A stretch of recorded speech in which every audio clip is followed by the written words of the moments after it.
Welcome to the Learning Pines YouTube. We hope this video helps. In this video, I will show you how to make Dominican meringue frosting, also known as suspiro.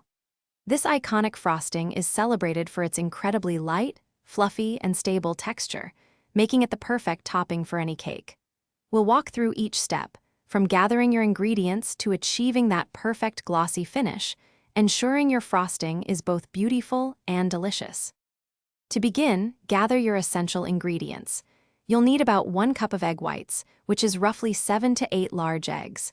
For the syrup, prepare 2 cups of granulated sugar and 1/2 cup of water. A small pinch of salt and 1/8 teaspoon of cream of tartar are crucial for stability. Finally, add 1 teaspoon of white vanilla extract for that signature flavor. The heart of Dominican meringue lies in its sugar syrup. In a medium saucepan, combine 2 cups of granulated sugar with 1/2 cup of water. Bring this mixture to a boil over medium-high heat, stirring occasionally to prevent crystallization.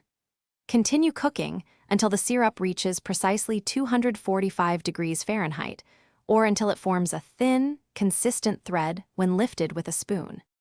While your syrup cooks, begin whipping 1 cup of egg whites with 1/8 teaspoon of cream of tartar until they reach soft peaks.